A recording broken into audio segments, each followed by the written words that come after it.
Deutéronome, chapitre 21.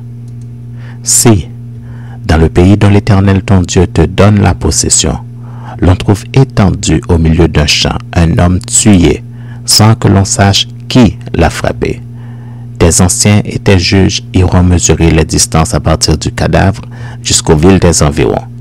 Quand on aura déterminé la ville la plus proche, la plus rapprochée du cadavre, les anciens de cette ville prendront une génisse qui n'est point servie au travail et qui n'est point tirée au joug.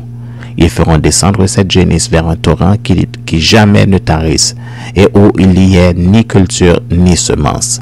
Et là, ils briseront la nuque à la génisse dans le torrent. Alors s'approcheront les sacrificateurs fils de Lévi, car l'Éternel ton Dieu les a choisis, pour qu'ils le servent et qu'ils bénissent au nom de l'Éternel. Et ce sont eux qui doivent prononcer sur toute contestation et sur toute blessure.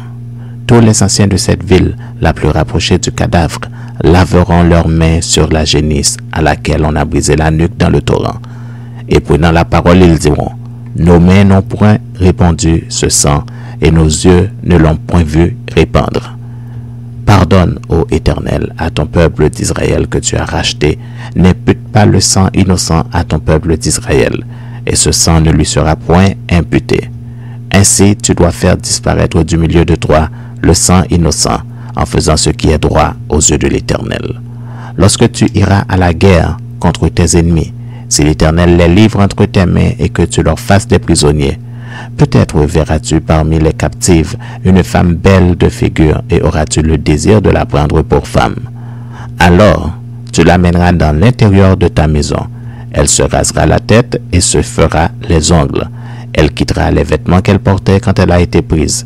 Elle demeurera dans ta maison et elle pleurera son père et sa mère pendant 1 mois. Après cela, tu iras vers elle, tu l'auras en ta possession et elle sera ta femme. Si elle cesse de te plaire, tu la laisseras aller où elle voudra.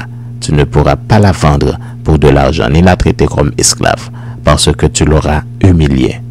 Si un homme qui a 2 femmes aime l'une et n'aime pas l'autre, et s'il en a des fils dont le premier-né soit de la femme qu'il n'aime pas, il ne pourra point, quand il partagera son bien entre ses fils, reconnaître comme premier-né le fils de celle qu'il aime à la place du fils de celle qu'il n'aime pas et qui est le premier-né.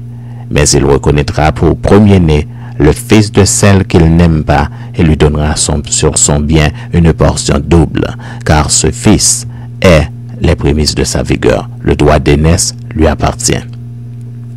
Si un homme a un fils indocile et rebelle, n'écoutant ni la voix de son père, ni la voix de sa mère, et ne leur obéissant pas même après qu'ils l'ont châtié, le père et la mère l'apprendront et le mèneront vers les anciens de sa ville et à la porte du lieu qu'il habite. Ils diront aux anciens de sa ville, « Voici, notre fils qui est indocile et rebelle, qui n'écoute pas notre voix et qui se livre à des excès et à l'ivrognerie. » Et tous les hommes de sa ville le lapideront, et il mourra.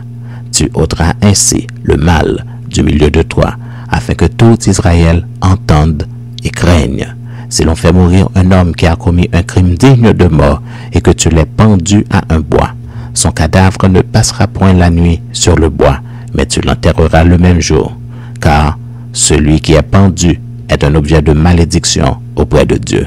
Et tu ne souilleras point le pays que l'Éternel ton Dieu te donne pour héritage.